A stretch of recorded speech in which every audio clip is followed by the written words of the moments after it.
Ngayong araw mga kuys, magluluto naman tayo ngayon ng sobrang basic at sobrang dali na puting chop suey na nagkamali tayo ng pagkakahiwa ng repolyo mga kuys. Napaliit pero pagka ganyan, palag pa rin yan mga kuys. Pagka ganitong mga gulay ang mga lulutuin natin mga kuys, talaga namang sobra talaga tayo nagpe-prepare ng ganitong mga kuys kasi talagang bihira tayo magluto ng gulay dahil dito mas mahilig talaga sa karne yung mga bata dito. Pero mas gusto daw nila tong chop suey kaysa sa pakbet mga kuys. Tapos yan, sinimulan na natin mga kuys, naglagay tayo ng coconut oil dyan. Una natin igigisa tong balunan at saka liempo. Pagsasabay na natin yung mga kuys kasi yan yung medyo matagal lutuin. Tutustahin lang natin yan mga kuys hanggang maging ganyan na itsura niyan. Pagka ganyan na, isunod na natin yung atay ng manok at merong konting puso ng manok yan mga kuys. Ang sarap sa chop suey mga kuys pagka talagang may atay. Minsan nga kahit atay lang mga kuys, diba? Ang sarap na niyan. Tapos sabay na natin lagay mga kuys, sibuyas, bawang. Igigisa lang din natin yung mga kuys hanggang talagang mag-brown din yan. Tapos itong version natin mga kuys, hindi tayo maglalagay dito ng toyo or oyster sauce. Talagang puting chop suey yung gagawin natin mga kuys. Tapos yan, pagsasabay na natin lagay yung sayote dyan, cauliflower at carrots mga kuys. Masarap nga sana ito mga kuys kung meron din tayong broccoli at young corn. Talaga namang mabisa itong chop suey natin.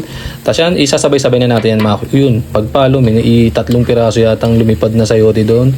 Pero hindi na natin sinama mga kuys. Tapos yan, halo lang tayo dito. Hindi muna tayo maglalagay ng tubig yan. Titimpla na natin ng paminta yan. Patis ang nilalagay ko mga kuys. Imbis na asin, may talaga ako sa patis mga kuys pag sa mga lutuing gulay. Konting chicken powder. Baka naman mga kuys, diba? Tapos yan, halo lang tayo dyan. Pag nagluluto tayo ng chop suey mga kuys, hanggat maaari malakas yung apoy. Yan, tapos isunod na rin natin dito yung Baguio beans. Kaya kung mapapansin nyo mga kuys sa mga Chinese restaurant, yung mga ginagamit nila talagang mga kalandun, talagang high pressure. Kasi mas mabilis maluto mga kuys, tsaka kahit papano, hindi siya malalabsak yung pinakagulay. Maganda kasi talagang malutong yan. Tapos mabilisan luto lang. Kung bagay stir fry, mabilisan dapat mga kuys.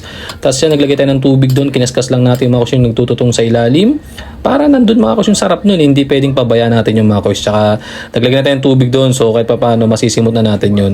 Ang lakas ng apoy natin mga kuys. Ito talaga yung hinahanap natin pagdating sa pagluluto ng chop suey o anumang gulay mga kuys. Sa uli, naglagay tayo ng 1/4 na butter. Sa uli ako naglagay mga kuys. Hindi ko siya sinama sa gisa para talaga yung creaminess and juiciness ng butter mga kuys hindi mawawala. Tapos sa uli, ilagay na natin yung repolyo natin. Medyo nagkamali tayo mga kuys. Parang pansopas yung pagkakahiwa natin dyan. Pero palag pa rin tayo dyan mga kuys. Tapos itong hawak ko na daw mga kuys, bali kalahati niyan gatas, kalahating tubig, tapos 2 kutsaritang cornstarch mga kuys. Kaya sinabi ko kanina mga kuys, puting chop suey kasi yan dahil sa gatas at dun sa cornstarch mga kuys para mapalapot lang natin siya ng konti. Pero hindi natin dinamin sa bawo mga kuys. Basta maglapot lang siya, palag na yan mga kuys. Try nyo to. Ang disadvantage lang nito mga kuys, talagang kailangan maubos nyo to kasi syempre may gatas mga kuys, mas madali siyang mapapanis. Kung may oras pa yung mga kuys, pwede kayo maglagay niya ng itlog na pugo o itlog ng manok mga kuys, kanong gusto nyo.